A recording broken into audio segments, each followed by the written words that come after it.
Hello everyone, welcome to Aryan Padhaku. This is Shailendra Pandey, your physics mentor. तो प्यारे बच्चों, हम लोग कर रहे थे अपना चैप्टर नंबर 4 जो कि है थर्मोडायनेमिक्स, और टर्म 1 के सारे चैप्टर्स को मैं यहां पर जम के प्रिपेयर करवा रहा हूं। ठीक है गाइस, सभी लोग जम के मेहनत करेंगे, सारे कॉन्सेप्ट्स को रिवाइज करेंगे और फिर इस लेक्चर को स्टार्ट करेंगे। ठीक है, तो यहां पर हम लोग न्यूमेरिकल्स के बेसिस पर आपको पूरे चैप्टर को एक्सप्लेन कर रहे होंगे। तो गाइस, हमारा चैप्टर है थर्मोडायनेमिक्स, जिसमें सबसे पहला कॉन्सेप्ट जो हम लेकर चल रहे हैं that is the concept of heat. आइए देखते हैं हीट पर बेस्ड कैसा न्यूमेरिकल या कैसा क्वेश्चन हमसे एग्जाम में पूछा जा सकता है। सो गाइस, ये रहा हमारा एक बहुत बढ़िया प्यारा सा क्वेश्चन में कहा जा रहा है a geyser heats water flowing at a rate of 3 litre per minute from 27 degree Celsius to 77 degree Celsius. एक गीजर है जिसका काम है वाटर को हीट अप करना, 27 डिग्री सेल्सियस से 77 डिग्री सेल्सियस तक वो हीट कर रहा है। ठीक है, 50 डिग्री सेल्सियस उसके टेम्परेचर को रेज कर दे रहा है। उसका जो रेट है वो है 3 लीटर्स पर मिनट, मतलब 1 मिनट में 3 लीटर पानी का टेम्परेचर 27 से बढ़ाकर 77 कर देता है। If the geyser operates on a gas burner, what is the rate of consumption of the fuel if the heat of combustion is 4 into 10 to the power 4 joule per gram. देखो बेटा, heat of combustion हमको question में given है। इसका मतलब यह होता है कि 1 ग्राम फ्यूल के बर्न होने से, ठीक है, 1 ग्राम फ्यूल के बर्न होने से कितना हीट हमको मिल रहा है, 4 इंटू 10 की पावर 4 जूल्स। तो आपको यहां पर दिमाग ये लगा लेना चाहिए कि भाई टोटल जो वाटर है हमारे पास, ठीक है, टोटल इतने वाटर को हीटअप होने में कितना एनर्जी रिक्वायर्ड है। ठीक है, तो आइए गाइस हम लोग कैलकुलेट करते हैं amount of the heat required जो है यहां पर। सो डेल्टा क्यू रिक्वायर्ड अगर हम लोग ध्यान से देखें तो, क्योंकि हमको टेम्परेचर बढ़ाना है, तो यहां पर जो हीट रिक्वायर्ड होगा that will be in the form mc delta T. Clear? तो डेल्टा टी कितना है ये भी हम यहां से निकाल सकते हैं, final temperature minus initial temperature. Water का मास रेट हमको पता है, ठीक है, ये हम जानते हैं। वाटर का स्पेसिफिक हीट भी हमको पता है। क्लियर? इससे हमको टोटल हीट रिक्वायर्ड मिल जाएगा, वो भी जूल्स में। जब ये मिल जाएगा तो हम हीट ऑफ कंबशन का यूज कर लेंगे कि भाई 1 ग्राम से अगर हमें इतना जूल हीट मिलता है, या उल्टा किया जाए इतने जूल हीट मिलते हैं 1 ग्राम से, तो इतने जूल हीट कितने ग्राम से मिलेंगे, है ना। इस तरीके का यूनिटरी मेथड लगाएंगे and guys our question will be solved. आइए देखते हैं इसके सॉल्यूशन पार्ट को कि मैंने इसमें कैसे कैलकुलेशंस को किया है। सबसे पहली बात क्या है, देखो आपको गिवन था 3 लीटर्स पर मिनट। ठीक, लीटर को कन्वर्ट कर लिया गया है ग्राम में, तो ये आपका बन गया 3000 ग्राम पर मिनट। 1 लीटर में कितने ग्राम होते हैं, 1000 ग्राम होते हैं, तो ये बन गया आपका 3 लीटर का मतलब हो गया 3000 ग्राम पर मिनट। टेम्परेचर जो है वो 77 माइनस 27 किया तो 50 डिग्री सेल्सियस का राइज करवाया गया है। वाटर के लिए स्पेसिफिक हीट की वैल्यू 4.2 जूल पर ग्राम पर डिग्री सेल्सियस होती है। ये कांस्टेंट वैल्यू है, क्वेश्चन में दिया भी जा सकता है और कुछ रेयर केसेस में हो सकता है ना दिया जाए, जैसा इस क्वेश्चन में था। तो अमाउंट ऑफ हीट रिक्वायर्ड प्यारे बच्चों कितना हो गया, mc डेल्टा टी, जिसमें मास आप सबको पता है 3000, सी आपको पता है, डेल्टा टी पता है। सॉल्व करेंगे गाइस तो हमको अमाउंट ऑफ हीट रिक्वायर्ड आ जाएगा। अब वही यूनिटरी मेथड हम लगाएंगे भाई कि जब हमको हीट ऑफ कंबशन पता है, हम कहेंगे 4 इंटू 10 की पावर 4 जूल्स ऑफ हीट हमें मिलता है 1 ग्राम फ्यूल के बर्न होने से, तो 63 इंटू 10 की पावर 4 जूल जो हीट है वो कितने ग्राम फ्यूल के बर्न होने से हमको मिलेगा। तो rate of combustion of the fuel अगर हम देखेंगे तो दैट विल बी सिंपली जो हीट रिक्वायर्ड है डिवाइडेड बाय जो हीट ऑफ कंबशन हमको गिवन है। इसको हम लोग सॉल्व करेंगे तो हमको पता चलेगा कि रफली 15.75 या रफली आप कह सकते हो कि हमें 16 ग्राम पर मिनट, ये हमारा रेट ऑफ फ्यूल कंजम्पशन आ गया गाइस। ठीक है, तो वैल्यू आ गई 15.75 ग्राम पर मिनट, ये रिक्वायर्ड हो गया। अब आइए गाइस इस पर बेस्ड नेक्स्ट क्वेश्चन देखते हैं। अगला क्वेश्चन बहुत बढ़िया प्यारा सा है, हमारी एनसीईआरटी बुक का क्वेश्चन है। आप लोग इसको अपनी इस आर्यन पब्लिकेशन की बुक में आप देख सकते हैं जो टर्म 2 के लिए आई है। पेज नंबर 79 पर, पेज नंबर 79 पर क्वेश्चन नंबर ये है क्वेश्चन नंबर 4, ठीक है। शॉर्ट क्वेश्चंस में क्वेश्चन नंबर 4 पेज नंबर 79 पर आप देख सकते हो। बहुत बढ़िया क्वेश्चन है। कह रहे हैं what amount of heat must be supplied to 2 into 10 की power -2 kg of nitrogen at room temperature to raise its temperature by 45 degree Celsius at constant pressure। Molecular mass हमको दिया हुआ है 28 और R की वैल्यू जो कि यूनिवर्सल गैस कांस्टेंट होती है उसकी वैल्यू हमको पता है। देखो बेटा, अगर ये पूछा जाए amount of the heat required at constant pressure, इसका मतलब कहीं ना कहीं अगर आप ध्यान दे रहे हो तो सीपी का यूज किया जा रहा है, specific heat at constant pressure. पढ़ा होगा आप लोगों ने भाई, स्पेसिफिक हीट कैपेसिटी होती है ना गैसेस की, दो तरीके की, सीपी और सीवी। क्योंकि नाइट्रोजन की बात कर रहे हैं और इस बार हम कांस्टेंट प्रेशर पर बात कर रहे हैं, तो हमको यहां पर यूज है सीपी का। क्लियर?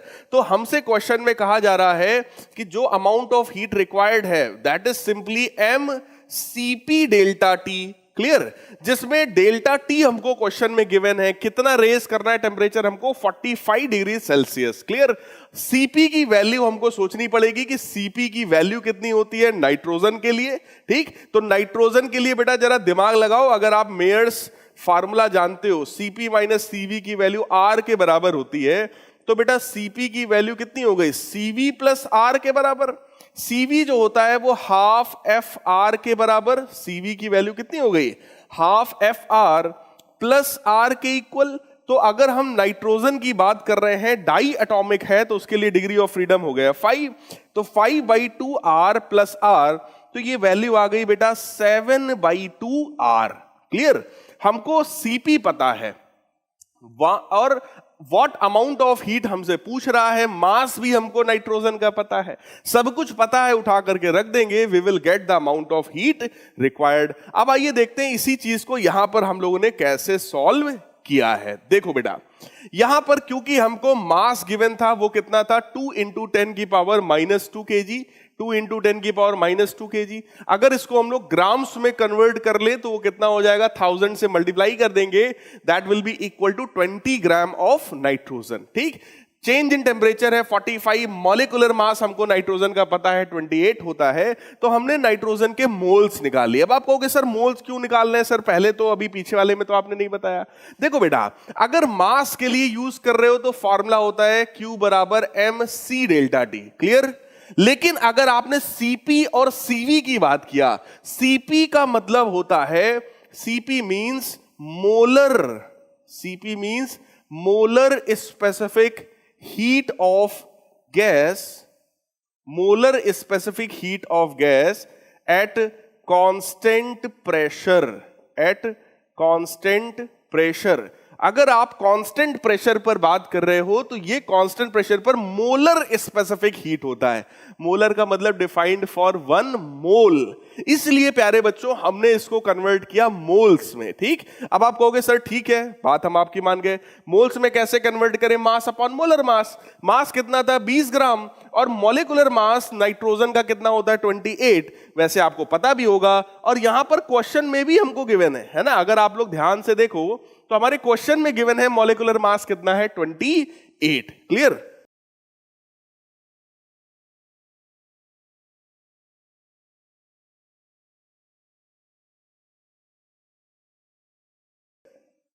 तो हमने रखा भाई mass upon molecular mass 20/28, solve किया 0.714 आ गया।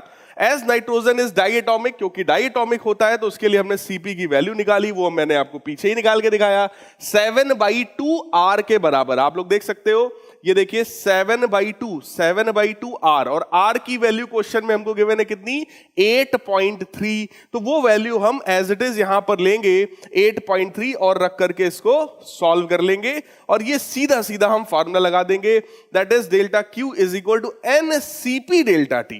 क्लियर?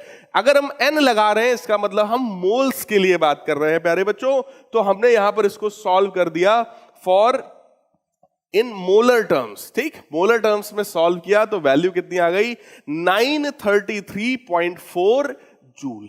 क्लियर है? अदरवाइज कुछ बच्चों ने अगर और डिटेल में पढ़ा होगा तो उन्होंने एक टर्म पढ़ा होगा CP/J करके, है ना। तो अगर आप मास की बात कर रहे हो तो फिर आपको सीपी को कन्वर्ट करना पड़ेगा। ये जो सीपी हमने निकाला था ना 7/2 आर के बराबर। अब बेटा अगर ध्यान से देखो आर जो है उस आर का यूनिट क्या है, तो आर का यूनिट है प्यारे बच्चों, सब लोग ध्यान से देखेंगे, आर का यूनिट है जूल पर मोल केल्विन। अब आप ही ध्यान से देखो, अगर पर मोल आप बात कर रहे हैं तो आप खुद कितने मोल्स की बात कर रहे हैं, 1 मोल के लिए आपने डिफाइन किया है ना। तो इसलिए हमें उस मास को मोलर में, मोल्स में कन्वर्ट करना पड़ गया। इसीलिए हमने इस फार्मूले की बजाय इसको हमने मोल्स में कन्वर्ट किया और फार्मूला हमारा बन गया NC डेल्टा T, और उसमें भी अगर मैं CP लिख दूं तो it is eight constant pressure. ठीक है, आई होप आप सभी प्यारे बच्चों को क्वेश्चन समझ में आ गया होगा। अब आइए इसी CP और CV पर बेस्ड और क्वेश्चंस को देखते हैं, कैसे कैसे क्वेश्चंस आपसे पूछे जाने वाले हैं आपके एग्जाम में। तो ये रहा हमारा सबसे पहला क्वेश्चन, जिसमें आपको CP और CV का थोड़ा सा बेसिक क्लियर हो जाएगा। ये एक बहुत बढ़िया क्वेश्चन है, आपसे पूछा गया पहले पार्ट में, why does a guys have 2 molar specific heats. कह रहे किसी भी गैसियस सिस्टम में 2 तरह की स्पेसिफिक हीट क्यों डिफाइन करते हो, यानी कि आप CP और CV ये 2 अलग अलग क्यों पढ़ते हो। सॉलिड्स में तो आप एक ही बात करते हैं, है ना। देखो बेटा, किसी भी सॉलिड का अपना एक डेफिनेट वॉल्यूम होता है, लेकिन गैसेस के केस में ऐसा नहीं होता। गैसेस में उनका अपना शेप साइज डिफाइंड नहीं है, ठीक है। इसीलिए गैसेस पर हम कहते हैं कि एट कांस्टेंट प्रेशर या फिर एट कांस्टेंट वॉल्यूम, ठीक है। गैसेस को हमको एक डेफिनेट कांस्टेंट चीज प्रोवाइड करनी पड़ती है, तो या तो हम प्रेशर को कांस्टेंट कर दें या तो हम वॉल्यूम को कांस्टेंट कर दें। देखिए इस चीज के बारे में लिखा है, when a gas is heated there occurs an appreciable change in its volume. क्योंकि गैस का अपना जो वॉल्यूम है वो फिक्स नहीं है, जबकि सॉलिड्स के मामले में उल्टा होता है। वहां पर जो इंक्रीज इन वॉल्यूम है वो कोई बहुत ज्यादा नहीं होता है, लगभग नेग्लिजिबल होता है, ठीक। लेकिन गैसेस में क्या है, अगर आपने हीट किया तो उनका वॉल्यूम बहुत तेजी से इंक्रीज होता है, बहुत ज्यादा इंक्रीज होता है। So energy is required for the expansion and we have 2 specific heat at a constant pressure and 1 at constant volume, while in case of solids और लिक्विड, जबकि सॉलिड और लिक्विड के लिए यही जो एक्सपेंशन होता है दैट इज ऑलमोस्ट नेग्लिजिबल, वहां पर नेग्लिजिबल होता है। इसलिए आप सिर्फ और सिर्फ एक स्पेसिफिक हीट डिफाइन करते हो, वो भी कब, एट कांस्टेंट वॉल्यूम, ठीक है।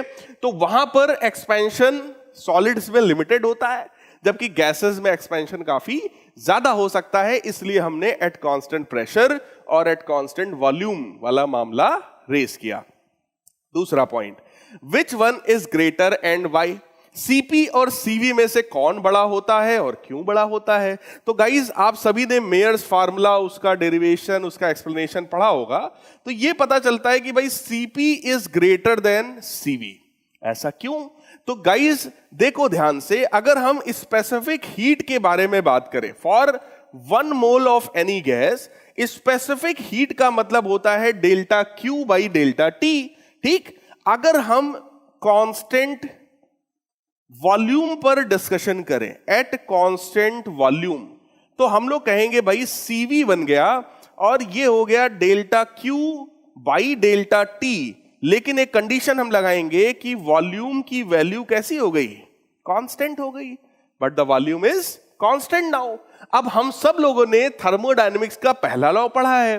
थर्मोडायनेमिक्स का फर्स्ट लॉ कहता है कि सिस्टम को जो भी हीट प्रोवाइड करोगे, उस हीट से सिस्टम कुछ वर्क करेगा और बची हुई हीट से वो अपनी इंटरनल एनर्जी को रेज करेगा। तो ये क्या है, ये कंजर्वेशन ऑफ एनर्जी है कि भाई हमने 100 जूल प्रोवाइड किए, 100 में से 80 जूल का उसने वर्क किया और 20 जूल कहां गए, उसकी अपनी इंटरनल एनर्जी को रेज करने में चले गए।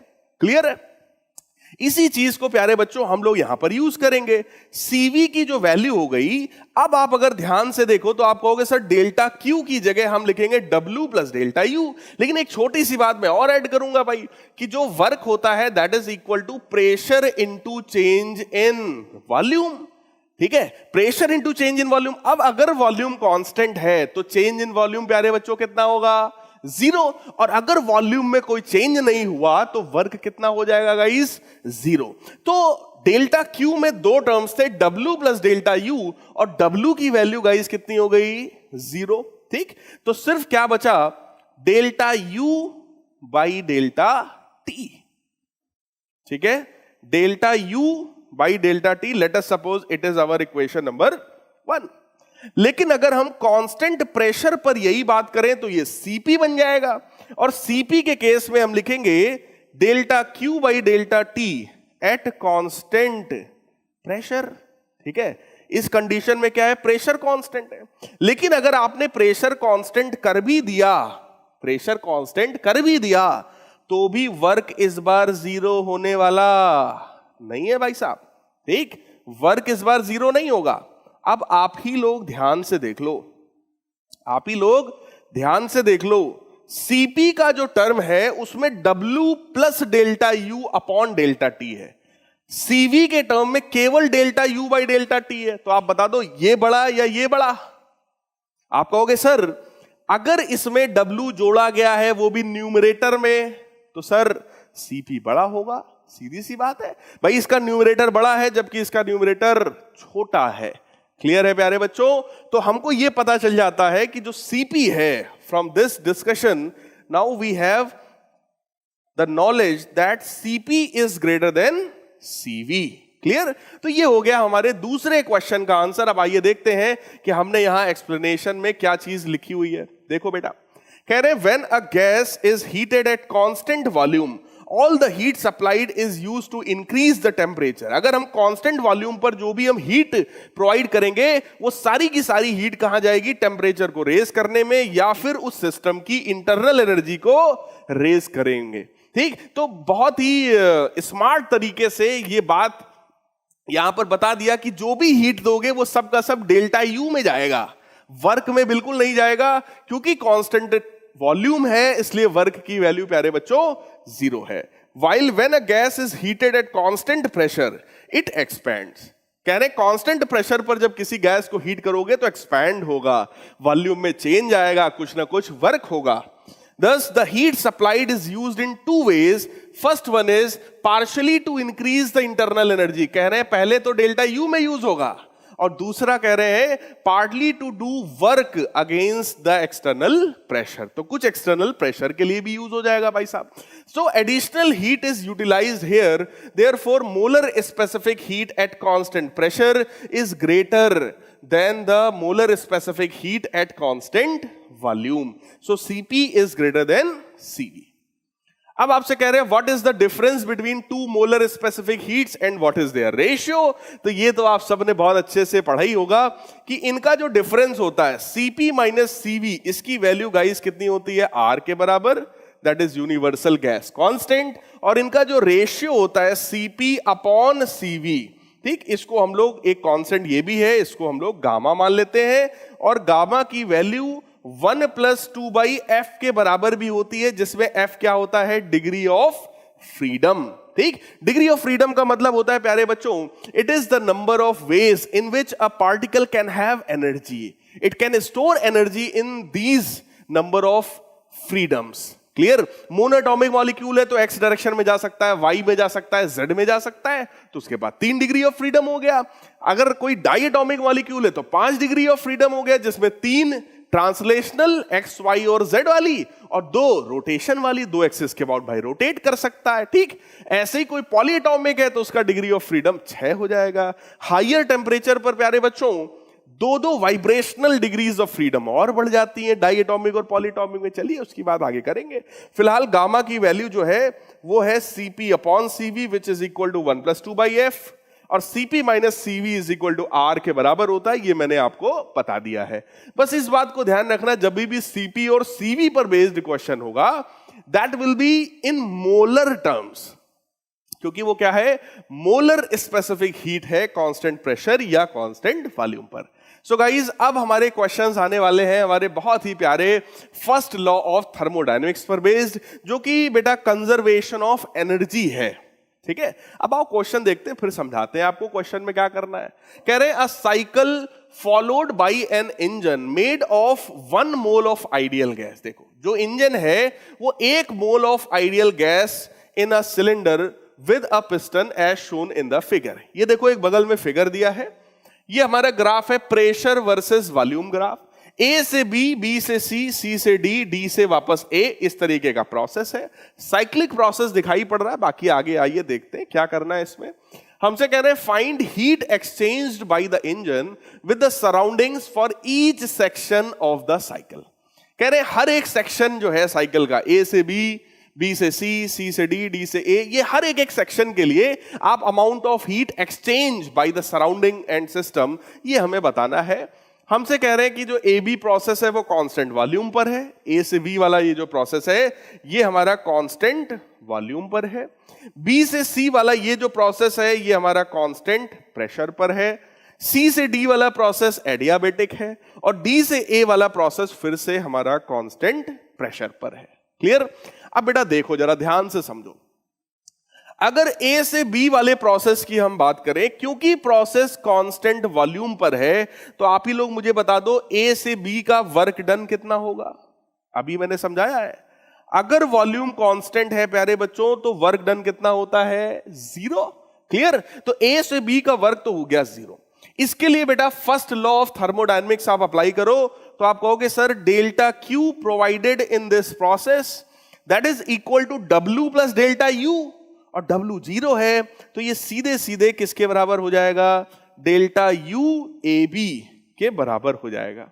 ठीक, तो डेल्टा यू ए बी के बारे में बात करेंगे और डेल्टा यू का मतलब क्या होता है? N C V D T. अभी हम लोगों ने पीछे भी बातों ही बातों में इसका डेरिवेशन भी कर लिया था। इनफैक्ट देखो लिखा है सीवी बराबर delta U by delta T, तो डेल्टा यू की वैल्यू कितनी हो गई? सीवी डेल्टा टी, लेकिन ये 1 मोल के लिए। ऐसे अगर n मोल्स हो तो भाई n CV डेल्टा टी। हालांकि ये जो क्वेश्चन है हमारा ये भी कितने मोल के लिए है? 1 मोल के लिए है, तो कोई दिक्कत नहीं भाई। तो हम डेल्टा U की जगह क्या लिखेंगे? CV delta T. ठीक, और क्वेश्चन में बड़ा अच्छा हमको गिवन है, CV की डायरेक्टली वैल्यू गिवन है, दैट इज 3/2 R, ठीक, इनटू डेल्टा टी। ठीक, तो ये बन गया हमारा CV 3/2 R into delta T. Delta T क्या है बेटा? Change in temperature. ठीक है, तो टेम्परेचर हम लोग निकाल सकते हैं भाई, टेम्परेचर में कितना चेंज हुआ we can find out, that will be T2 minus T1। अगर इसी चीज को मैं पूरा लिखूं तो हम लोग क्या लिख सकते हैं? That will be temperature at B minus temperature at A. Clear है गाइस? ठीक, चलो तो देखो भाई इसको हम लोग थोड़ा सा और सिंप्लीफाई करते हैं। अगर ए और बी वाले स्टेट की बात करें, क्योंकि हम किसी आइडियल गैस की बात कर रहे हैं तो आइडियल गैस इक्वेशन भी एप्लीकेबल है। कौन सी इक्वेशन है? पीवी बराबर एनआरटी, 1 मोल है तो पीवी बराबर आरटी, तो हम कहेंगे P A V A is equal to R T A. ठीक है, तो आप लोग जरा बहुत ध्यान से समझिएगा, 3/2 आर, ये जो टेम्परेचर एट बी है, क्या उसको हम लोग ऐसा लिख सकते हैं? Pressure at B, volume at B divided by R, क्या ऐसा लिखा जा सकता है? माइनस ए की बात अगर हम करें तो बेटा वहां पर हम क्या लिख सकते हैं? P A V A divided by R. R अगर हम कॉमन करके कैंसिल करना चाहें तो कैंसिल भी हो सकता है। तो यही चीज हमारी क्या बन गई? Now it became 3/2 PB VB minus P A V A, और चांस की बात यहां पर यह है कि वी ए और वी बी आपस में बराबर है, तो भाई वॉल्यूम जो है दोनों का इक्वल है। तो बेटा हम यहां लिखेंगे pressure at B minus pressure at A times volume V. तो अब ये मामला यहां पर हमारा सॉल्व करके आ गया, 3/2 pressure at B minus pressure at A times volume. आइए देखते हैं इसके सॉल्यूशन में हमने यहां पर क्या लिख रखा है भाई। तो देखो जो भी हीट देंगे सबका सब इंटरनल एनर्जी में जाएगा। इंटरनल एनर्जी हमारी किसके बराबर है? तो आप कहोगे sir it is equal to CV delta T. तो देखो लिखा है 3/2 R delta T. Delta T की वैल्यू यहां पे रखा गया आपको कि ये कितना है भाई, तो PB VB upon R, R से आर कॉमन लेके कैंसिल किया गया। फाइनल आंसर आप लोग देख सकते हैं 3/2 पीबी माइनस पीए टाइम्स वीए। तो देखो पीबी माइनस पीए टाइम्स वॉल्यूम, तो आप वीए लिख लो या केवल वी लिखे रहने दो, कोई दिक्कत वाली बात नहीं है। क्लियर। अब आते हैं बी से सी वाले प्रोसेस की बात करते हैं कि बी से सी वाले प्रोसेस में क्या होगा। तो प्यारे बच्चों, इस तरह का जो क्वेश्चन है ये थोड़ा सा लेंदी जरूर हो जाता है। अगर मैं आपको बताऊं तो ये क्वेश्चन आपकी इसी आर्यन पब्लिकेशन की इस बुक में मिलेगा आपको। क्वेश्चन नंबर 26 है, पेज नंबर 81 में है। ठीक है, बहुत ही बढ़िया क्वेश्चन है। ठीक, पेज 81 पे आप लोग सब लोग चेक करो क्वेश्चन को। और देखिए मैं आपको समझा रहा हूं, लॉन्ग क्वेश्चन है, थोड़ा समय लगेगा लेकिन अच्छे से आपको समझाऊंगा। बी से सी में क्या है, कांस्टेंट प्रेशर पर बात हो रही है। ठीक, अगर कांस्टेंट प्रेशर पर है तो अब आप मुझे बताओ कि अगर हम लोग यहां पर बेटा अप्लाई करें, ठीक है, heat provided in this process will be utilized in two ways. पहला, work done across B to C plus change in internal energy in the process B to C. Clear? So guys, देखो कैसे हम लोग solve करेंगे बेटा कि ये जो WBC है, B से लेकर C तक का हमको अगर वर्क निकालना है तो वर्क हम कैसे कह सकते हैं, we can write here pressure P into pressure P, यहां का pressure P multiplied by change in volume, और चेंज इन वॉल्यूम कितना है, volume at C minus volume at B. तो आप लोग देख सकते हो सी का वॉल्यूम ज्यादा होगा, बी का वॉल्यूम कंपैरेटिवली कम होगा, तो VC minus VB plus plus internal energy में चेंज, तो फार्मूला वही है क्या, सीवी डेल्टा टी, और सीवी की वैल्यू बेटा कितनी है 3/2 आर। ठीक, और डेल्टा टी का मतलब फिर से वही temperature at C minus temperature at B.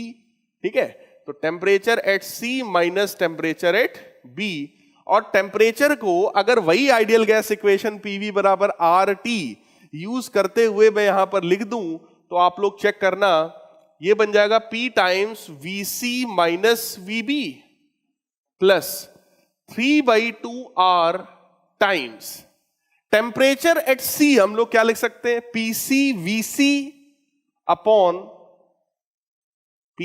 VC upon R minus temperature B पर लिखोगे तो पीबी वीबी अपॉन आर, ऐसा लिख देंगे हम लोग।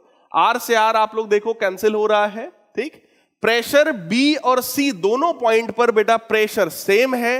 अगर यही प्रेशर सेम होगा गाइस, प्रेशर अगर सेम होगा तो सब लोग जरा ध्यान से देखना, हम लोग क्या लिख सकते हैं, we can write here P times VC minus VB plus R, तो कैंसिल हो जाएगा, बनेगा 3/2 टाइम्स पूरे में से अगर मैं प्रेशर को कॉमन कर लूं, पूरे में से अगर मैं प्रेशर को कॉमन कर दूं तो प्रेशर बाहर आ गया, पी क्या बचेगा बेटा अंदर, VC minus VB.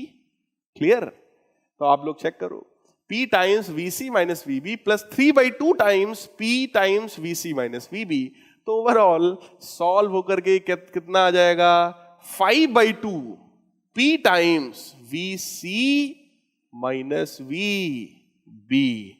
I hope आप लोग को क्लियर हो गया होगा, बड़े आराम से मैं बता रहा हूं।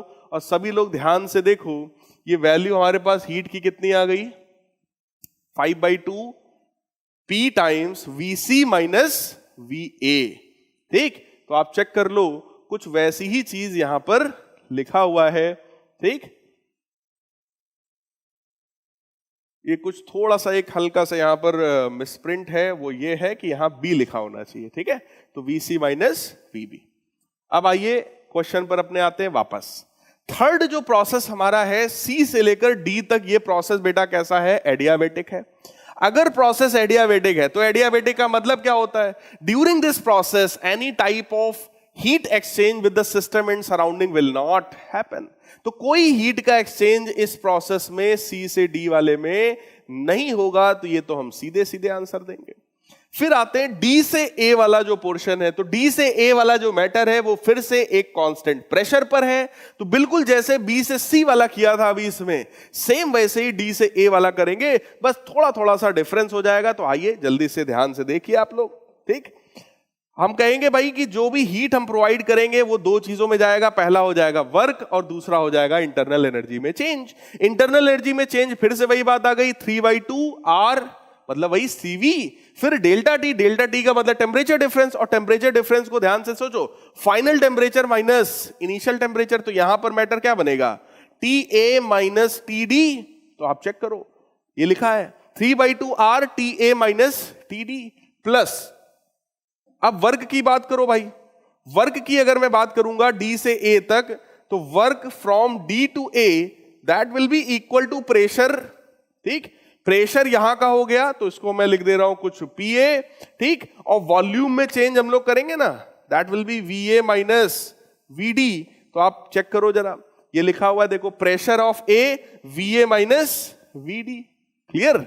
सो 3/2 टेम्परेचर वाला ये जो मैटर है, इसको मैंने कन्वर्ट करना आपको सिखाई दिया है कि टेम्परेचर की जगह आइडियल गैस इक्वेशन यूज करो, PV/R उठाकर रख दो। ऐसे ही यहां दोनों पे रखेंगे तो PA बाहर आ गया, ऐसे यहां पर देखो PA बाहर आ गया है। ठीक, ये हमारा लिखा है VA माइनस VD। सॉल्व किया, वैल्यू हमारी कुछ इस तरीके की आई, 5/2 PA VA minus VD। VA कहां का है भाई वॉल्यूम, VA हमारा इनिशियल वॉल्यूम है यहां का जो कि कम होगा, और D जो है वो फाइनल इस पॉइंट का वॉल्यूम है जो कि ज्यादा होगा क्योंकि ये आगे है। क्लियर? सो गाइज ये हमारा हो गया आंसर। ठीक,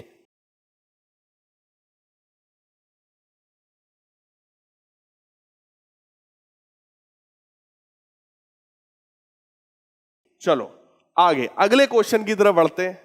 फर्स्ट लॉ ऑफ थर्मोडायनेमिक्स पर बेस्ड नेक्स्ट क्वेश्चन। देखो पिछला क्वेश्चन बड़े आराम आराम से मैंने बताया ताकि आप बच्चे इसमें गलती मत करो। ठीक है, भले थोड़ा सा आराम से कर लो, लॉन्ग क्वेश्चन था, टाइम लगेगा, लेकिन गलत नहीं होना चाहिए। एक एक स्टेप को बहुत ध्यान से समझना।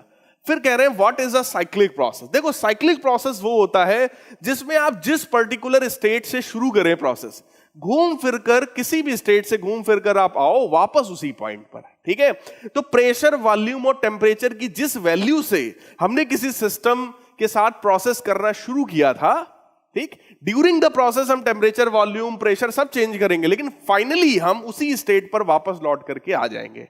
और साइक्लिक प्रोसेस में क्या होता है, चेंज इन इंटरनल एनर्जी की वैल्यू जीरो होती है क्योंकि इनिशियल इंटरनल एनर्जी और फाइनल इंटरनल एनर्जी दोनों सेम होती है, तो ये जीरो हो जाता है।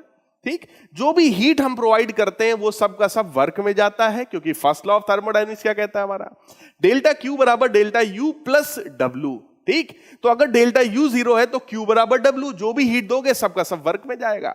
अब कह रहे हैं what is the change in internal energy of the system in the cyclic process. तो मैंने बातों ही बातों में आपको बता दिया कि यहां पर यह मामला होता है जीरो के बराबर। ठीक है, इंटरनल एनर्जी में कोई चेंज नहीं होता क्योंकि इंटरनल एनर्जी एक स्टेट फंक्शन है। कैसा फंक्शन है भाई, स्टेट फंक्शन है। ये सिर्फ और सिर्फ इनिशियल और फाइनल वैल्यू पर बेटा डिपेंड करता है। ठीक है, प्रेशर और वॉल्यूम और टेम्परेचर की वो वैल्यूज कैसे आई हैं इसको उस चीज से फर्क नहीं पड़ता, बस सिर्फ इनिशियल और फाइनल वैल्यूज से इसको फर्क पड़ता है। ठीक है, तो ये दो आंसर्स आपके हो गए। In changing the state of a gas adiabatically from equilibrium state A to B, A से B एडियाबेटिक प्रोसेस के थ्रू हम ले गए, an amount of 40.5 joule of work is done on the system.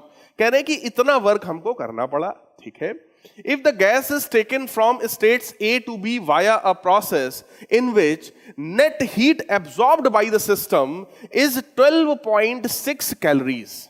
अच्छा, how much is the net work done by the system in the latter case? बहुत ही बढ़िया, बहुत ही प्यारा क्वेश्चन है बेटा, एनसीईआरटी का है, आपको आपकी आर्यन पब्लिकेशन की इस बुक में भी मिल जाएगा। ठीक है, ये हम लोग देख सकते हैं, ये हमारी बुक का क्वेश्चन नंबर है प्यारे बच्चों 19।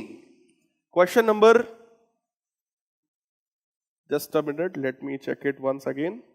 नहीं, ये हमारा question number 31, page number 81। Long question है अगेन ये भी। ठीक है, तो 3 पार्ट्स में क्वेश्चन है, बहुत बढ़िया क्वेश्चन है। देखो हमसे कह रहे हैं कि हमने किसी एक गैस को स्टेट A से स्टेट B तक पहुंचाया, किस प्रोसेस के थ्रू, एडियाबेटिक प्रोसेस के थ्रू। अगर एडियाबेटिक प्रोसेस है बेटा तो सोचो एनर्जी का कोई एक्सचेंज इस प्रोसेस में भाई साहब होने वाला नहीं है। और हमसे कहा गया N amount of 40.5 joule of work is done on the system, ठीक है। तो WAB की वैल्यू हमसे कह रहे हैं वो कितनी है, -40.5 जूल। अब कुछ बच्चे कहेंगे सर माइनस क्यों लगाया, तो बेटा जरा साइन कन्वेंशन याद करो, work done by system positive, work done on system negative, तो हमने नेगेटिव ले लिया भाई, ठीक। अब फर्स्ट लॉ ऑफ थर्मोडायनेमिक्स अगर यूज करोगे तो delta QAB is equal to work done in the process AB plus increase in internal energy of the AB, ठीक है। तो आप सोचो अगर एडियाबेटिक प्रोसेस है भाई साहब तो हीट तो हमें देना नहीं, ये तो मैटर हो गया 0, ठीक है। तो डेल्टा UAB की जो वैल्यू है ये हमारी -WAB के बराबर होगा, और work done in AB is already negative, तो ये वैल्यू ओवरऑल कैसी आएगी, पॉजिटिव आएगी। और इससे हमें ये समझ में आया कि ये जो A से B वाला ये जो प्रोसेस है, इस प्रोसेस में ओवरऑल इंटरनल एनर्जी सिस्टम की बढ़ जाएगी, कितनी बढ़ जाएगी, जितना उसके ऊपर वर्क किया गया, यानी कि 40.5 जूल। अब हमको बोल रहा है कि दूसरे किसी प्रोसेस में A से B को आप लेके गए, तो आपको सर आपको कैसे पता दूसरा प्रोसेस, तो बेटा इसमें बोला गया है in which net heat absorbed by the system is 12.6। Heat absorb by the system, system ने हीट एब्सॉर्ब किया है, तो आप खुद ही समझ लो अगर सिस्टम ने हीट एब्सॉर्ब किया होगा तो बेटा फिर ये एडियाबेटिक प्रोसेस तो हो नहीं सकता, ठीक। तो इस बार हमें डेल्टा Q की वैल्यू पता है, ठीक है। कह रहे हैं how much work is done in the latter case, बाद वाले में बताओ भैया कितना वर्क, अरे सिंपल है, फर्स्ट लॉ ऑफ थर्मोडायनेमिक्स हम लोग अप्लाई करेंगे। इस बार मैटर ये है कि प्रोसेस दूसरा है, ठीक, जिसमें इंटरनल एनर्जी में क्या चेंज होने वाला अपने को पता है, हमने पहले ही निकाल रखा है, ठीक। कितनी हीट हमने दी है, कह रहे हैं heat absorbed by the system, तो दैट इज 12.6। तो बेटा अगर सिस्टम ने हीट ले ली है, एब्सॉर्ब किया है, तो वो पॉजिटिव होता है, clear. So QAB according to the process, QAB इस बार का होगा हमारा कितना, 12.6 जूल्स, जूल्स नहीं कैलोरी में गिवन है, ठीक है। ये भी बेटा यहां पर कैलोरी में गिवन होगा, ठीक, क्योंकि सारा मामला यहां पर नहीं भाई, ये जूल में गिवन है, yes this is given in calorie. हाँ ये बात भाई ध्यान रखिएगा, इसमें जूल में गिवन है और ये कैलोरी में गिवन है, ठीक है। अब यहां पर मैटर ये है कि हमको वर्क बताना है, तो ठीक है यार, डेल्टा QAB की वैल्यू ये है जो कि है 12.6 कैलोरी। कन्वर्जन के लिए बड़ा सिंपल करने के लिए दे दिया 1 calorie is equal to 4.19 joule, तो हम क्या करेंगे 4.19 का मल्टीप्लाई कर देंगे, ये तो अमाउंट ऑफ हीट गिवन हो गया, that will be equal to internal energy में चेंज कितने का है भाई, 40.5 जूल का है, ठीक, और plus delta W, clear. Delta U हम निकाल ही चुके थे, W ये W हमको निकालना है, वो हम निकाल लेंगे, इसको हम इधर भेज देंगे, that will become 12.6 into 4.19 minus 40.5, that will be equal to the amount of work done in this process. इसको आप लोग सॉल्व कर लीजिए, तो आइए मैं आपको दिखाता हूं, पूरा सॉल्व करके जब हमने एग्जैक्ट आंसर निकाला तो एग्जैक्ट कितना आएगा देखना बेटा। ये 12.6 मल्टीप्लाइड बाई 4.19 जब करोगे, देखो 12 इंटू 4 करोगे 48 तो दिखाई पड़ रहा है मुझे, ठीक है। 48 से ज्यादा ही आएगा क्योंकि यहाँ 0.6 है, यहाँ 0.19 है, तो सॉल्व करोगे तो ये वैल्यू देखो कितनी आएगी, ये वैल्यू आएगी 52.8, मल्टीप्लाई तो कर ही सकते हो ना आप लोग, माइनस 40.5, ठीक। तो 40.5 को हमने यहां पे सब्ट्रैक्ट किया और ये वैल्यू कितनी आ गई हमारे पास, 12.3 जूल्स। क्लियर है गाइज।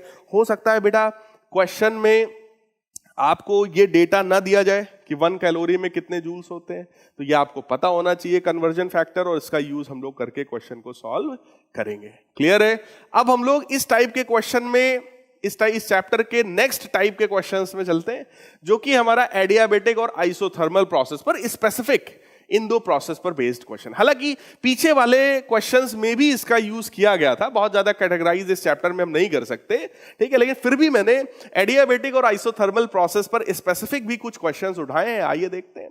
तो ये हमारा सबसे पहला क्वेश्चन है इस टाइप का, जो कि है 2 samples of a gas initially at same temperature and pressure. पहले दोनों का टेम्परेचर प्रेशर सेम था, are compressed from a volume V to volume V/2। V volume से V/2 वॉल्यूम तक हम उसको लेकर के गए, हमने उसको कंप्रेस किया, वॉल्यूम आधा हो गया। One sample is compressed isothermally, एक सैंपल को आइसोथर्मल मतलब कांस्टेंट टेम्परेचर पर कंप्रेस किया गया, एंड अदर एडियाबेटिकली, दूसरे को एडियाबेटिक प्रोसेस के थ्रू कंप्रेस किया गया है। ठीक है भाई। In which sample is the pressure greater, कह रहे हैं कि किस तरह के सैंपल में जो प्रेशर होगा वो ग्रेटर होगा। देखो बेटा, अगर आप आइसोथर्मली करोगे तो टेम्परेचर वहां पर क्या होगा, कांस्टेंट होगा, और कोई वर्क हमको उस प्रोसेस में करना, अगर हम आइसोथर्मली कर रहे हैं तो यहां पर मैटर क्या हो जाएगा, टेम्परेचर कांस्टेंट है तो इंटरनल एनर्जी में कोई चेंज नहीं होगा। तो इस तरह के प्रोसेस में, ए से बी वाले प्रोसेस में अगर हम ध्यान से देखें तो यहां पर बेटा फर्स्ट लॉ अगर मैं अप्लाई करूंगा तो मुझे पता चलेगा कि भाई टोटल वर्क डन, उसी में एनर्जी यूटिलाइज होगी, जो भी हीट आप प्रोवाइड करोगे सब का सब वर्क में जो है वो चला जाएगा। ठीक है। दूसरे वाले प्रोसेस में हमसे बोला गया एडियाबेटिक प्रोसेस है, तो अगर एडियाबेटिक प्रोसेस होगा तो उसमें हीट का कोई एक्सचेंज नहीं होगा, तो ऐसे में जो भी हम सिस्टम पर जो भी वर्क करेंगे वो सारा का सारा वर्क हमारा WAB जो होगा that will B minus delta U। जो भी वर्क होगा वो सब का सब किसके थ्रू होगा, उसकी उस सिस्टम की अपनी इंटरनल एनर्जी के थ्रू होगा। अब आइए देखिए, इसी चीज को मैंने यहां पे ग्राफिकली आपको एक्सप्लेन किया। क्या भाई, आप कंप्रेस कर रहे हो ना, तो आप किसी एक पर्टिकुलर इस जगह से उसको दो प्रोसेस के थ्रू आपने कंप्रेस किया, एक बार आइसोथर्मल और एक बार एडियाबेटिक। हमको यह बताना है दोनों में से किस तरह के प्रोसेस में हमारा प्रेशर की वैल्यू ज्यादा होगा। ठीक है। देखो, अगर हम लोग मैथमेटिकली इस चीज को सॉल्व करते हैं तो भी हम सॉल्व कर सकते हैं, ऐसा कोई इशू नहीं है, लेकिन बस ये है कि हमको समय ज्यादा लगेगा। तो इसी क्वेश्चन को यहां पर हम लोगों ने कैसे सॉल्व किया, ग्राफ के मेथड से। ग्राफ में हमको यह पता है कि अगर एक एडियाबेटिक प्रोसेस और एक आइसोथर्मल प्रोसेस है तो slope of the adiabatic process is greater than the isothermal process slope, है ना। तो स्लोप हमको पता है ज्यादा है। ठीक। अगर हम लोग एडियाबेटिक प्रोसेस की बात करें then adiabatic curve is steeper than the isothermal curve. ठीक है। So the adiabatic compression curve AC lies above the isothermal compression curve AB। कह रहे हैं क्योंकि एडियाबेटिक कर्व जो होता है स्टीपर होता है कंपैरेटिवली आइसोथर्मल प्रोसेस के, तो ये जो ऊपर वाला ये जो प्रोसेस है A से C वाला, ये हमारा एडियाबेटिक प्रोसेस है। A से C वाला प्रोसेस, दिस इज एडियाबेटिक, क्योंकि सीधी बात है उसका स्लोप जो है वो ज्यादा है भाई साहब। स्टीपर का मतलब समझ जाइएगा, स्लोप से लेना देना है, स्लोप ज्यादा है। ठीक, स्टीपर उसी को बोल रहे हैं। तो ये एडियाबेटिक हो गया, और जो नीचे वाला प्रोसेस है हमारा ये कैसा हो गया, दैट इज आइसोथर्मल। ठीक है। तो ये हो गया आइसोथर्मल प्रोसेस। तो अब आप खुद ही चेक कर लो, अगर हम किसी एक पर्टिकुलर वॉल्यूम पर बात कर लें तो किसी भी पर्टिकुलर वॉल्यूम में क्योंकि एडियाबेटिक प्रोसेस ऊपर है तो एडियाबेटिक प्रोसेस का जो प्रेशर होगा that will be more in comparison to the isothermal process, क्योंकि वो ऊपर है स्लोप की वजह से, ज्यादा स्लोप है एडियाबेटिक का, इसलिए वो ऊपर की तरफ है। क्लियर है गाइस। आइए नेक्स्ट क्वेश्चन को देखते हैं। अगला हमारा बहुत बढ़िया प्यारा सा क्वेश्चन है, अगेन एनसीईआरटी से, एनसीईआरटी में भी क्वेश्चन मिलेगा और हमारी इस अरिहंत पब्लिकेशन की इस बुक में भी आपको ये क्वेश्चन मिलेगा। ठीक है। ये क्वेश्चन है in changing the state, yes, ये हमारा क्वेश्चन नंबर 19 है, पेज नंबर 80। ठीक, तो बहुत बढ़िया क्वेश्चन। देखो क्या है, in changing the state of a gas adiabatically from an equilibrium state A to another equilibrium state B, हमने किसी गैस को एडियाबेटिक A से B हम लेकर गए। ठीक है। An amount of work equal to 22.3 joule is done on the system, इतना वर्क हमने सिस्टम पर किया। If the system is taken from A to B via a process in which a net heat absorbed by the system is this, how much is the net work done by the system in the latter case? ये तो same type का question हमारे पास आ गया है, बिल्कुल अभी एकदम as it is ऐसा ही क्वेश्चन मैंने आपको सॉल्व कराया था, तो हम लोग इस क्वेश्चन में ज्यादा टाइम नहीं लगाएंगे। वर्क की वैल्यू हमें पता है, पहले एडियाबेटिक प्रोसेस था तो डेल्टा U बेटा हमने कैलकुलेट कर लिया, सेम ऐसे ही मैंने कराया था। ठीक, अब वहां पर दूसरे प्रोसेस में कह रहे हैं इतना कैलोरी ऑफ हीट एब्जॉर्ब हुआ है तो उसको 4.19 से मल्टीप्लाई करके जूल्स में कन्वर्ट कर लो। डेल्टा यू की वैल्यू आप पहले ही निकाल चुके हैं, फर्स्ट लॉ ऑफ थर्मोडायनेमिक्स को आप यूज कर लीजिए, आपका आंसर आ जाएगा 16.9 जूल्स। क्लियर? आइए नेक्स्ट क्वेश्चन देखते हैं, हमारा बहुत बढ़िया क्वेश्चन है। कह रहे हैं the figure shows the process PQRP performed on ideal gas, find the net heat given to the system during the process। इसमें आपसे कह रहे हैं कि net heat given to the system during the process, आप मुझे बताइए। देखो भाई, ये भी क्वेश्चन हमको हमारी इस बुक में बहुत बढ़िया क्वेश्चन मुझे लगा। ये आपका क्वेश्चन नंबर 32 है, पेज नंबर 81। ठीक है, ये अरिहंत वाली इस बुक में आपको मिल जाएगा। ठीक है, जल्दी से ओपन कर लो भाई, बहुत बढ़िया क्वेश्चन है। इस तरह के क्वेश्चंस प्यारे बच्चों बोर्ड्स में भी, यानी कि आपके स्कूल के एग्जाम में भी पूछे जा सकते हैं, अगर आपको स्कूल में इस स्टैंडर्ड पे पढ़ाया गया है तो। अदरवाइज जो टिपिकल आपका प्रॉपर जेई मेन का स्टैंडर्ड है, नीट का स्टैंडर्ड है, वहां पर भी इस तरह के क्वेश्चंस पूछे जाते हैं बेटा। ठीक है, तो इसको आप कॉन्सेप्ट को बहुत अच्छे से समझ लो। पहला ये जो प्रोसेस है P से Q, हालांकि बताया तो नहीं गया, बट डायग्राम देखकर साफ पता चल रहा है कि ये प्रोसेस हमारा कांस्टेंट वॉल्यूम पर है। और अगर P से Q वाला प्रोसेस बेटा कांस्टेंट वॉल्यूम पर है, तो उस प्रोसेस में जो वर्क होगा that will be equal to 0। ठीक, तो P से Q वाले प्रोसेस में जो वर्क है from P to Q that will be equal to 0। ठीक, वर्क 0 है और इंक्रीज इन इंटरनल एनर्जी अगर हम लोग P से Q में देखें तो इंक्रीज इन इंटरनल एनर्जी जो होती है वो CV डेल्टा T के बराबर होती है, और डेल्टा T हमारा कितना हो जाएगा, that will be T2 minus T1। ठीक, अब क्योंकि हमको बताया नहीं गया है कि मोनो एटॉमिक है, डाई एटॉमिक गैस है, कौन सी है, तो CV की वैल्यू अभी देखते हैं हम लोग। ठीक, फिर अब यहां पर हमसे कहा गया net heat given to the system. एक काम करते हैं, क्योंकि मोल्स भी हमको नहीं पता है कि हम एक मोल के लिए कर रहे हैं, तो हम यहां पर पूरा फार्मूला लेते हैं इसका, दैट इज NCV। ठीक है, सो गाइज ये तो इक्वल है और ये n बेटा हमने ले लिया, तो बन गया NCV delta T। First law of thermodynamics अगर हम यूज करें तो जो भी हीट हम प्रोवाइड करेंगे P से Q वाले प्रोसेस में दैट विल बी यूटिलाइज्ड, क्योंकि वर्क तो 0 है तो पूरा का पूरा डेल्टा Q में जाएगा, डेल्टा U में जाएगा, and that is NCV T2 minus T1। Let us suppose this is our equation number 1। फिर Q से R वाला जो हमारा प्रोसेस है, Q से R वाला जो हमारा प्रोसेस है, क्योंकि ये प्रोसेस कांस्टेंट टेम्परेचर पर हुआ है, तो कांस्टेंट टेम्परेचर वाले प्रोसेस में बेटा इंटरनल एनर्जी में कोई चेंज नहीं होता है। इसलिए इस तरह के प्रोसेस में जो भी आप हीट प्रोवाइड करेंगे, Q से R वाले प्रोसेस में जो भी आप हीट प्रोवाइड करेंगे वो सब का सब वर्क करने में चला जाएगा। ठीक, अगर वर्क करने में चला जाएगा तो हम लोग लिख सकते हैं that will be equal to, क्योंकि आइसोथर्मल प्रोसेस है तो वर्क का क्यों ना हम सीधे सीधे फार्मूला लगा दें, है ना। आइसोथर्मल प्रोसेस में हमारे वर्क का फार्मूला क्या होता है, that will B nRT2 ln V2 by V1, so that will be V2 upon V1, final volume upon initial volume.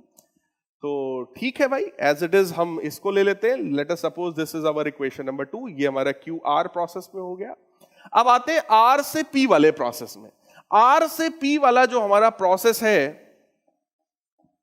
Question में तो नहीं बोला गया बट आप खुद चेक करो। R से P वाला ये जो प्रोसेस है, अगर आप टेम्परेचर बढ़ा रहे हो तो वॉल्यूम बढ़ रहा है ना। अगर बेटा हम लोग इस ग्राफ को ध्यान से देखें, जैसे जैसे टेम्परेचर बढ़ रहा है वैसे वैसे वॉल्यूम भी हमारा बढ़ रहा है। वॉल्यूम प्रोपोर्शनल टू टेम्परेचर, ऐसा कब होता है? आप सबने चार्ल्स लॉ पढ़ा होगा, तो आप कहेंगे सर ये तो कांस्टेंट प्रेशर पर होता है सर। इसका मतलब ये प्रोसेस बेटे कौन सा है, ये कांस्टेंट प्रेशर वाला प्रोसेस है, आइसोबारिक प्रोसेस है। ठीक, तो कांस्टेंट प्रेशर वाले प्रोसेस पर आप उसको R से P लेकर के आए हो, और R से P आने में अब जरा चेक करना, अगर मुझे निकालना है कि भाई कितना हीट हमने प्रोवाइड किया R से P में, तो वही बात आ गई, work done of R to P plus change in the internal energy of the system from R to P। Work of R to P, work अगर हमें निकालना है तो हम कहेंगे भाई pressure multiplied by volume V1 minus V2, final minus initial. Plus internal energy में क्या चेंज हो रहा है, ठीक। तो इंटरनल एनर्जी में चेंज अगर हम निकालें तो that will be n CV delta T, that will be T1 minus T2, clear. Final temperature minus initial temperature. तो ये तीन तरह की हमारे पास एनर्जीज आ गई। इन्हीं तीनों एनर्जीज को जब हम जोड़ देंगे तो that will be the total energy required. तो यहां पर कह रहे हैं the net heat given to the system, हमें बता दो। तो आइए देखते हैं कि नेट हीट हमें सिस्टम में कितनी देनी पड़ेगी, क्लियर है। तो देखो यहां पर उन्हीं हीट्स को निकाला गया, Q1 plus Q2 plus Q3।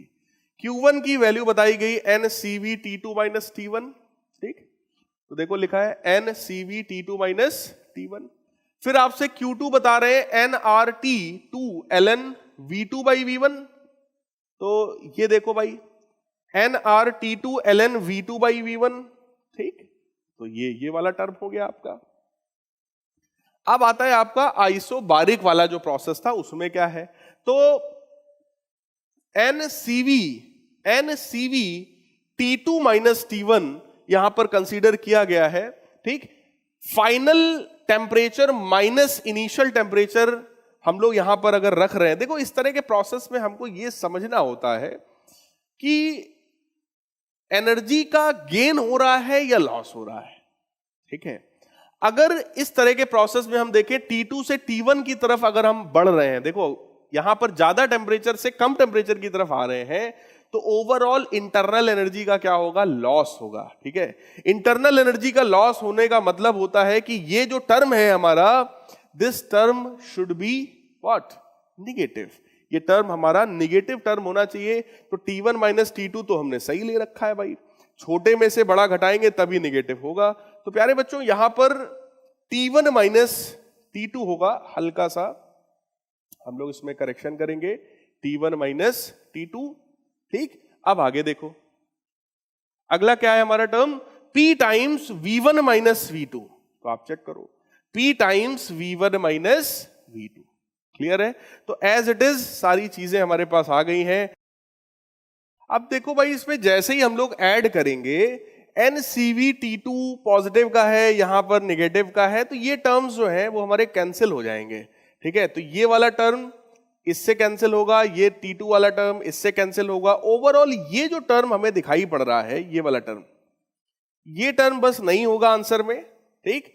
Answer आपका आ जाएगा P times V1 minus V2 plus nRT2 ln V2 by V1। ये छोटा सा एक करेक्शन आप कर लीजिएगा, ये नहीं होगा, ठीक, ये क्योंकि टर्म्स कैंसिल हो जाएंगे साइन के वजह से, ठीक है गाइस। सो गाइस आगे बढ़ते हैं। अगर जरा भी डाउट हो तो आप लोग इसमें कमेंट करके हमसे पूछ सकते हैं क्वेश्चंस को। अब मोनोएटॉमिक आइडियल गैस जिसका गामा हमको प्यारे बच्चों दिया है 5/3 initially at 17 degree Celsius is suddenly compressed to 1/8 of original volume। suddenly compressed, suddenly का मतलब प्यारे बच्चों क्या होता है, suddenly का मतलब बेटा ये एडियाबेटिक प्रोसेस है। अगर कोई प्रोसेस सडनली हो रहा है विद इन नो टाइम, ठीक, so the process is adiabatic in nature, ठीक है। तो एडियाबेटिक प्रोसेस की ये एक बेसिक कंडीशन होती है कि हीट का एक्सचेंज नहीं होगा। और अगर कोई प्रोसेस बहुत फास्ट हो कि हीट का एक्सचेंज होने का समय ही ना मिले, तो उसी को तो हम बोलते हैं कि एडियाबेटिक प्रोसेस है, ठीक। सो सडनली कंप्रेस्ड हुआ 1/8 of the original volume. So final volume is initial volume by 8, 1/8 हो गया, ठीक। Find the final temperature after compression. तो ये तो आपका सीधे सीधे भाई देखो, कोई भी जो एडियाबेटिक इक्वेशन होता है वो पीवी की पावर गामा बराबर कांस्टेंट होता है, क्लियर। उसमें भी क्योंकि हमको यहां पर दो चीज के बारे में बोला गया, एक वॉल्यूम और टेम्परेचर पूछ रहे हैं, इसका मतलब हमको वॉल्यूम और टेम्परेचर वाली इक्वेशन चाहिए। तो प्रेशर की जगह बेटा हम क्या लिखेंगे, RT बाई V की पावर गामा बराबर constant K। So we can write here TV की power gamma -1 is equal to a new constant, ठीक। वैसे तो K बाई R होगा, लेकिन K बाई R एक नया कांस्टेंट। सो नया कांस्टेंट हमने कुछ मान लो K या K डैश मान लिया, कोई दिक्कत नहीं भाई। सो T1 V1 की power gamma -1 will be equal to T2 V2 की पावर गामा -1। हमको क्वेश्चन में T2 निकालना है, ठीक है। T2 निकालना है। कैसे निकालेंगे भाई? T1 V1 अपॉन V2 की whole power gamma minus 1। T1 का मतलब है बेटा 17 डिग्री सेल्सियस हमको गिवन था और वो हमें केल्विन में बदलना पड़ेगा। तो 17 में हम 273 ऐड करेंगे बेटा, 7 ऐड करेंगे 280 होगा, तो 290 हो जाएगा। ठीक है भाई, 290 केल्विन। V1 बाई V2 करोगे तो आएगा 8। V1 बाई V2 कितना आएगा? 8। गामा माइनस 1, गामा की वैल्यू कितनी? 5/3 माइनस 1। ठीक है, तो ये कितना आ जाएगा बेटा? 2/3। So that will B 290। देखो 8 की पावर 1/3 अगर हम देखें तो कितना हो जाएगा? 2, और 2 का स्क्वायर कर दें तो कितना हो जाएगा? 4। So this value will be 4।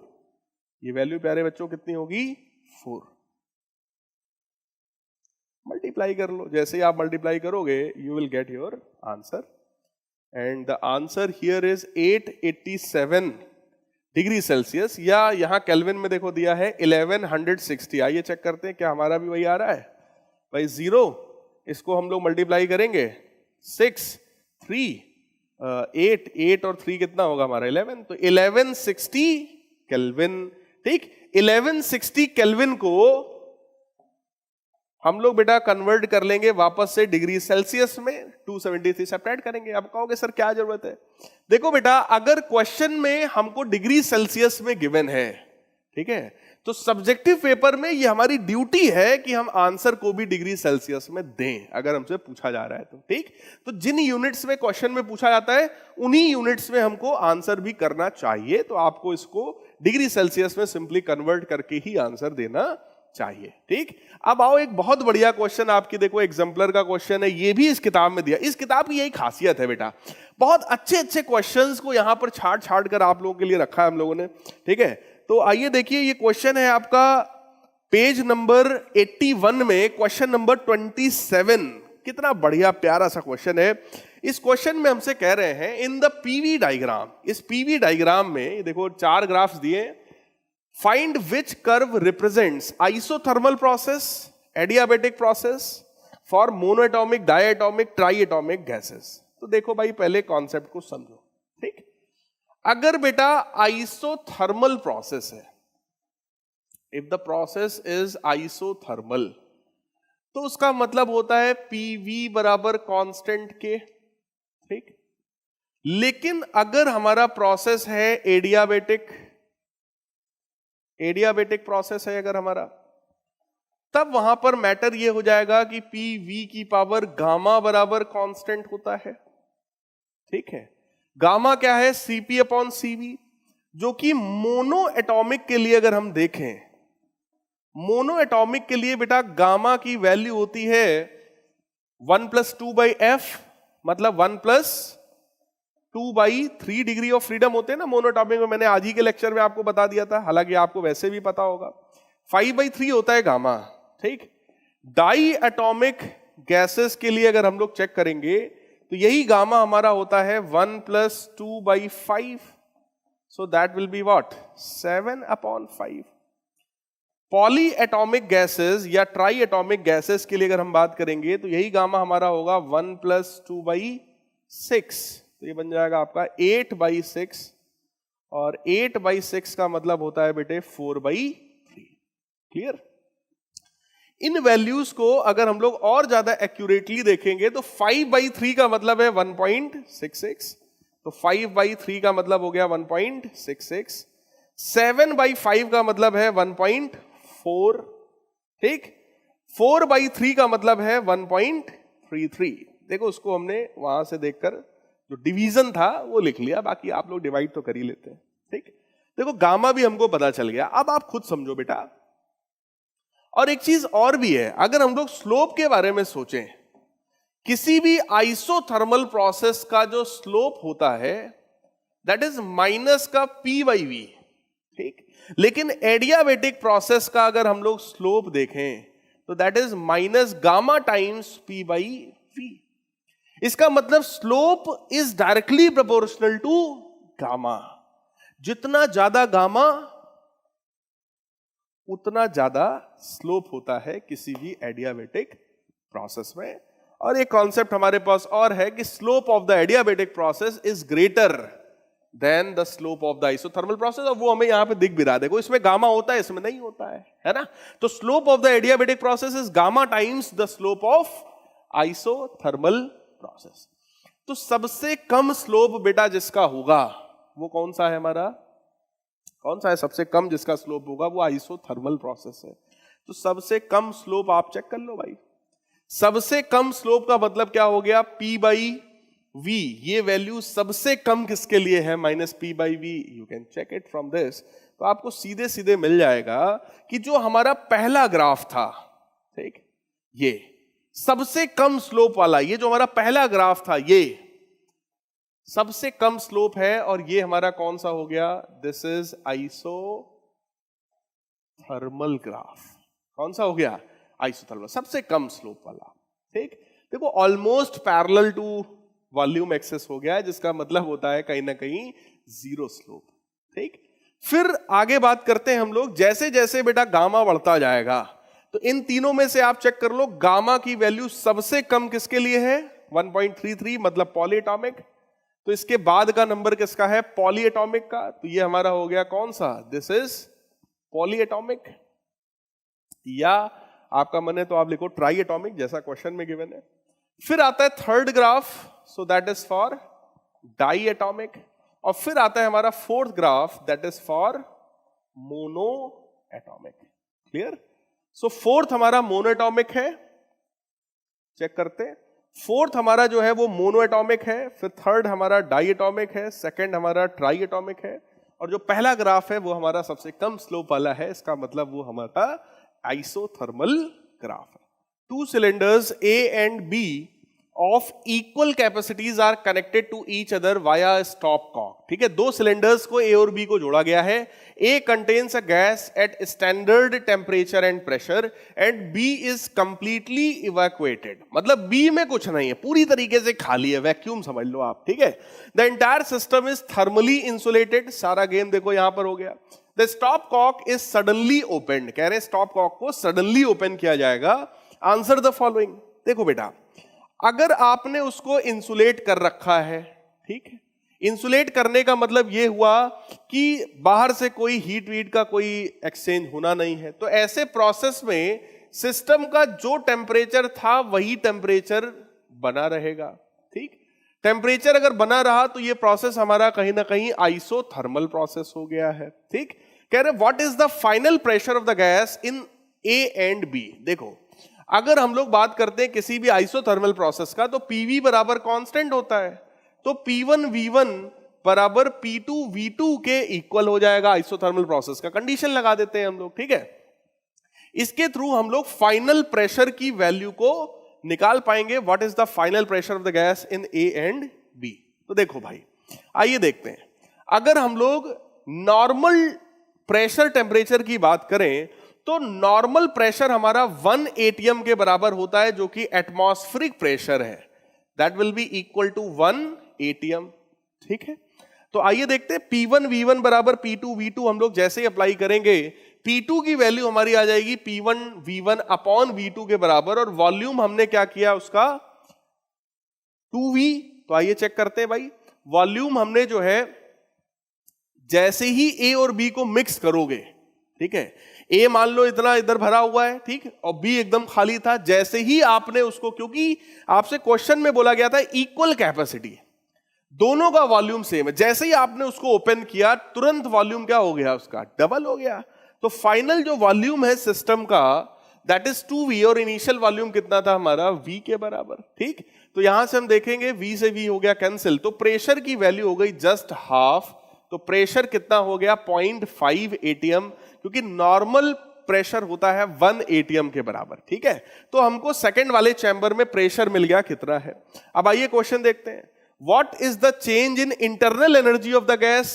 तो बेटा अगर आप कांस्टेंट टेम्परेचर पर कोई काम कर रहे हो तो सिस्टम की इंटरनल एनर्जी में कोई चेंज नहीं होगा, क्योंकि आइसोथर्मल प्रोसेस के लिए डेल्टा U की वैल्यू क्या होती है, 0 होती है। फिर थर्ड में कह रहे हैं what is the change of temperature in the gas. फिर से वही बात, अगर कांस्टेंट टेम्परेचर पर बात कर रहे हो तो गैस के टेम्परेचर में कोई चेंज भाई साहब नहीं होगा, सो डेल्टा टी की वैल्यू भी हमारी 0 हो गई।